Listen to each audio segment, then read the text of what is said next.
we are in a constant war against our phones. A few days ago, I was on the toilet shitting like every other person is doing. And I don't know what happened, but I think I got a notification. And somehow I ended up on Facebook, bro. On fucking Facebook. I never use Facebook. I don't have any business there. I don't have any reason to be on it. But I somehow managed to find myself on Facebook. And without even thinking about it, I think I was trying to find something or to search for something, but without even realizing, I start scrolling. I have my phone in my hand, I'm sitting on the toilet, my eyes are glued to my phone, and without even realizing, I start scrolling and I watch some Facebook reels, some Facebook videos. I can't even remember what I was watching, bro. 5 minutes go by, 10 minutes go by, 15 minutes go by, and I was still on the app watching random reels that I didn't even care about from the random people that I didn't even know. I think I was watching some random like movie compilation, like parts of the movie. I can't even fucking remember, bro. Pointless stuff, literally pointless.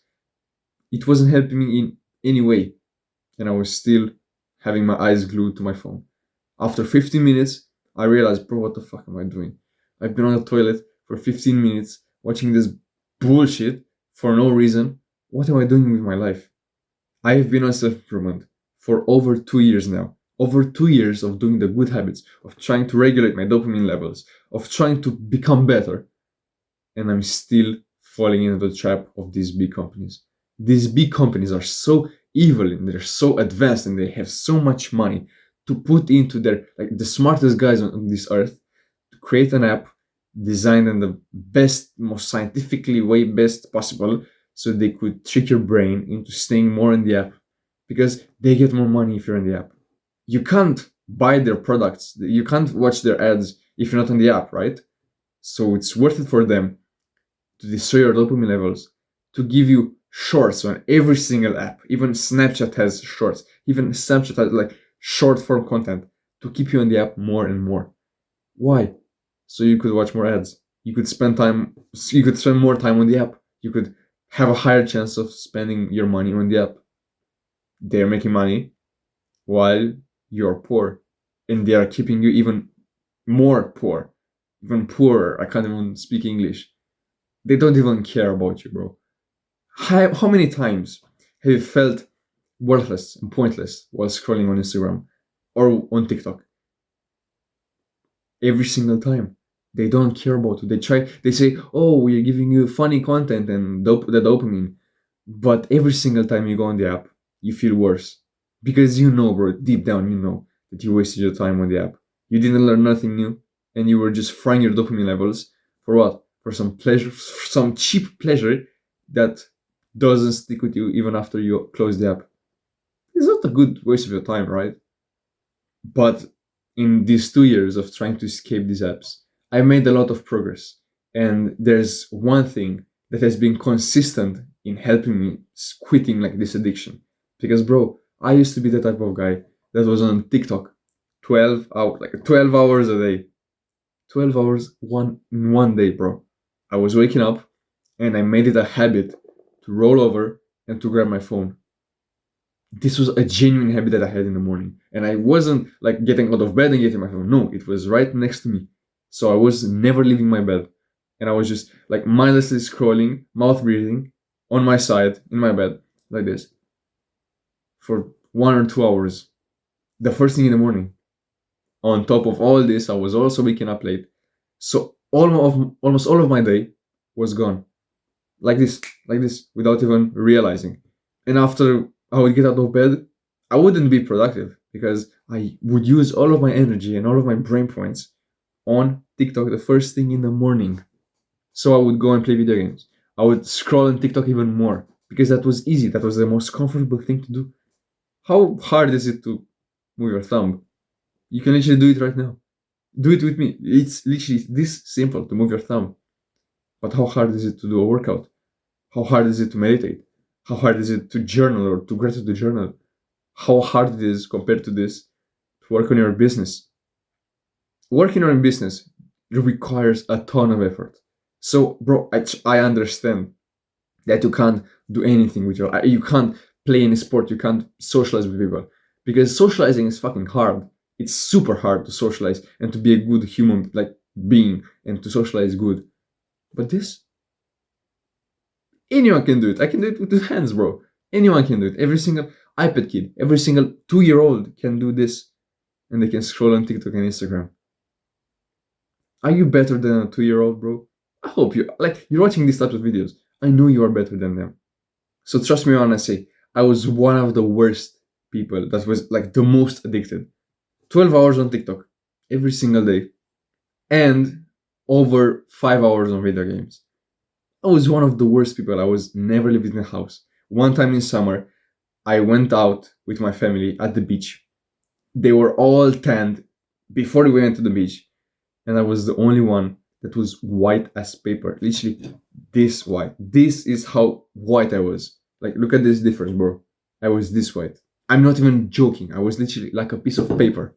And my family had a tan because almost all of the summer they were outside. They were out, like they were having sun on their skin, and I was the only one that was spending every single minute of their day inside playing video games, getting all that blue light into my eyes late in the night. Of course, I was like skin. I was like paper. So this is to tell you how bad I was. But bro, I got on self-improvement. I decided like I'm not even gonna do this. And after 2 years of being on self-improvement, holistically, like religiously, I'm still finding myself scrolling on Facebook every once in a while because I don't have Instagram. I do have TikTok, but I'm never on it. Like this is a rule. I'm never breaking this rule. I'm never on TikTok, even though I have it on my phone. I still find myself scrolling. I don't have the apps, and I still find a way to scroll. Even on Snapchat, occasionally. This is how bad it is. This is how much advanced these apps are, these companies are. So I know what I'm talking about. I know how hard it is, especially for you if you were never on self-improvement. Now it's kind of easy for me to like get away from them. But when I first started, it was almost impossible to cut down my hours on Instagram from 6 to 5 or 4. It was almost impossible because I was too addicted. But the only thing that really worked, that has helped me, like now that I'm more advanced on self-improvement, is actually hiding the app.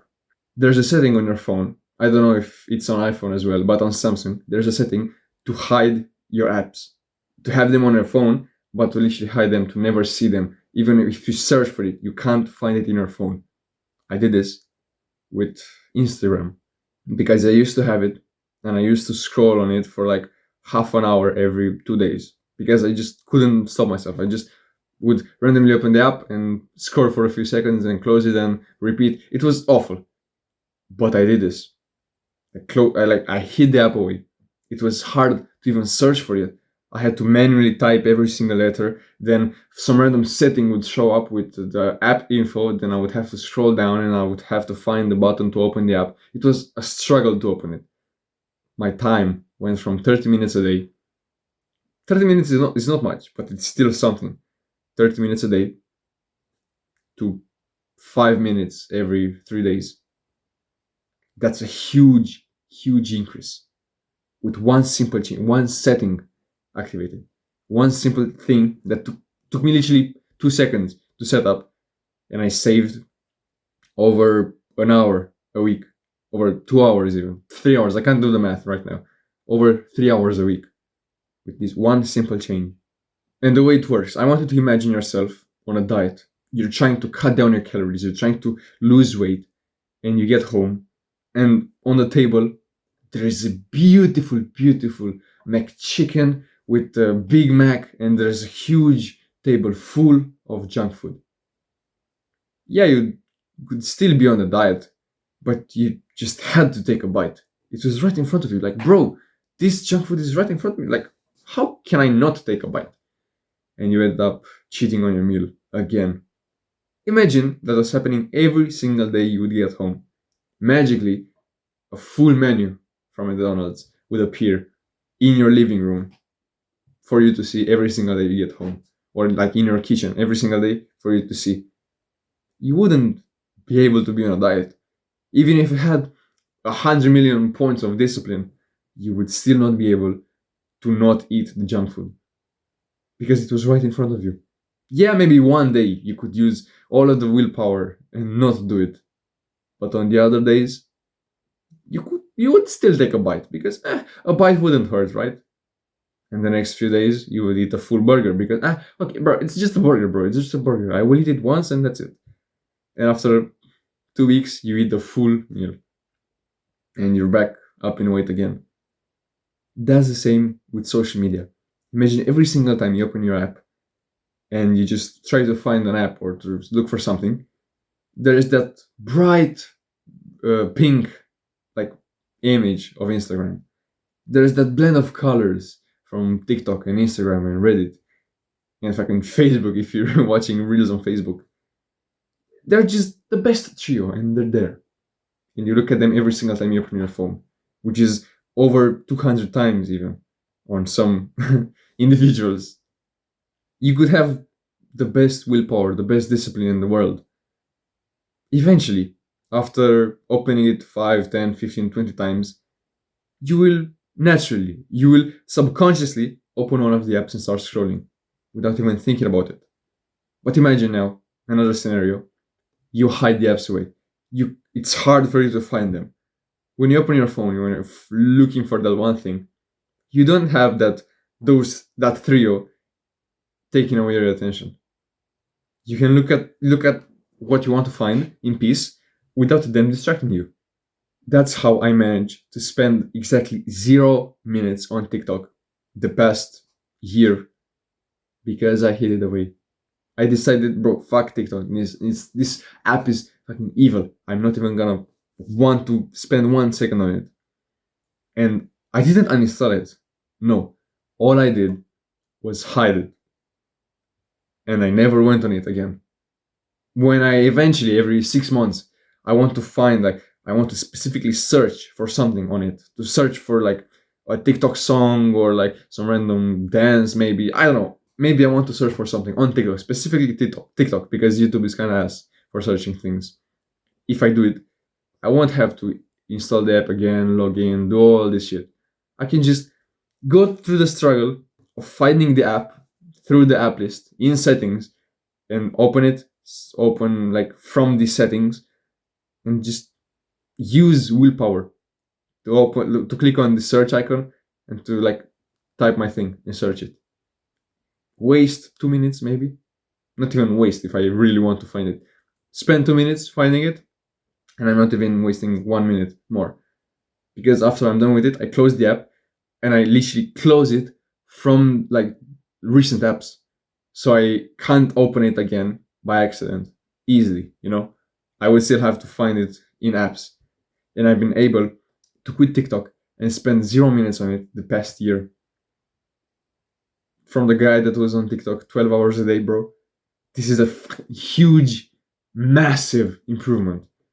In 1 year, I went from the guy that was on TikTok 12 hours a day to 0 minutes in 1 year. So if I can do it, you can too. But hiding the app away doesn't really work that well on itself. What you also need to do that is extremely crucial is to also be on self-improvement and try to regulate your dopamine levels.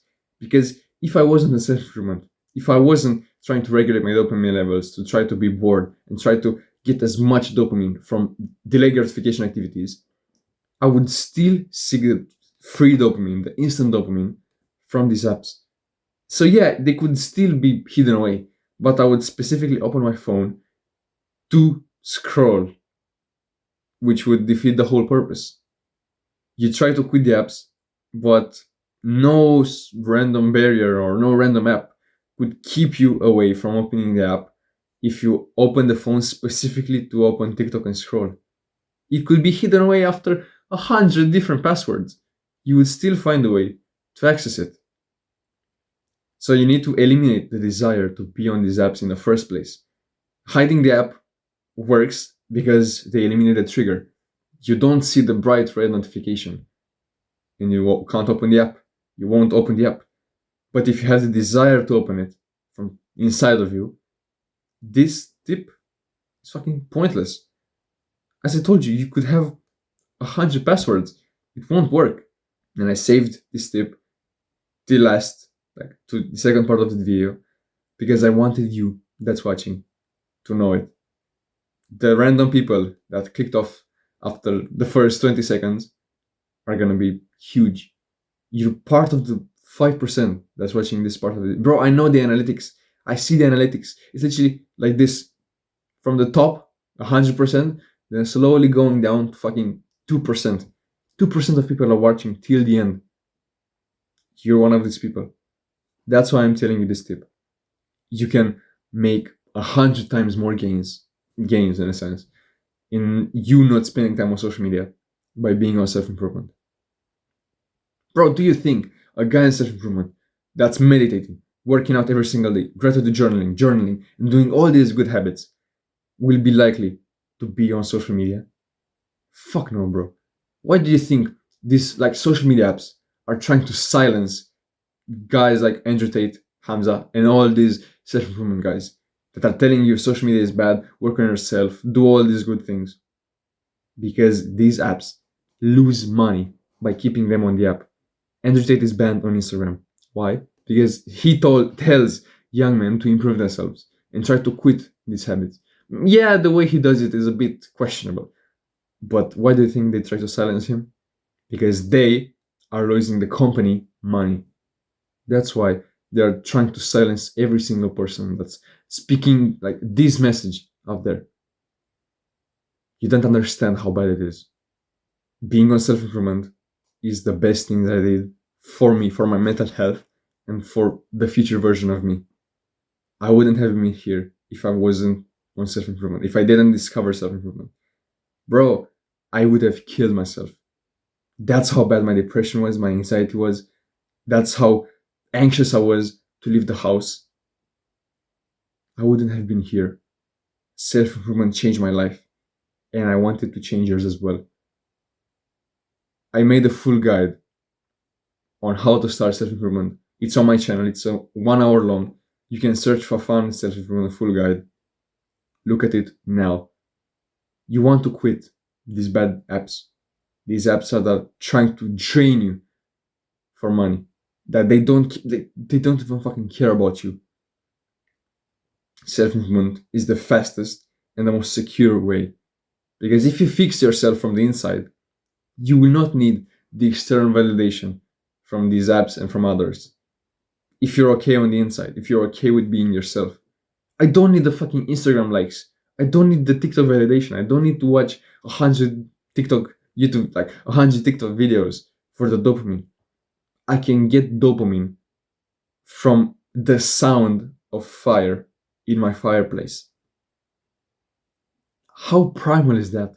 Getting dopamine from the sound of the fire, the sound of the fire makes in the fireplace. I get dopamine from that, and I fucking love my life. Self-improvement is the only way for you to do it. Because I understand, bro, these apps, as I told you, they are trying to pump in billions of dollars for you to fail. You against a multi-trillion company, multiple multi-billion companies. One guy against these guys would be an impossible battle. But there are people that have escaped. I'm slowly escaping too. Yeah, here and there they could win me, but I'm winning the war. They could win one battle, but I'm winning the war. A war that I've lost for years. I hope you're by my side. I hope you're not listening to the feminist trying to tell you, oh, it's okay to play 1 hour of video games, bro, at the end of the day. Hey, just relax, bro. What if you get hit by a bus tomorrow? Look, watch this reel on Instagram if you feel bad. Watch this Andrew Tate motivational short. You will do more work by this. Pathetic. Fix yourself from the inside. And don't listen to these guys. Be on my side, bro. I fucking love my life. And I want you to do the same for you. If you want to, you can join my free private community for young men that are trying to become the top 1%. Think of it. You can find your best friend there. If you join, you message a few guys, you hop on a few calls, you can like get better social skills, and you can find an awesome guy that you can vibe with and you can literally live with in the future by becoming the top 1%. It's totally free. All you have to do is join and ask 2 questions to kind of filter out all the people, all the trolls that don't want to get in. And I have to manually accept you. So be kind of thoughtful of what you're going to say there. Don't put some random email and some random answer to my question. Because, bro, you wouldn't want to miss this opportunity. Imagine trying to fight these guys, these social media apps, with the help of a brother next to you that's also on the same path as you, that has the same goal as you. You will make 10 times more progress faster. So join now. I can't wait to see you there. See you later, bro. Mwah.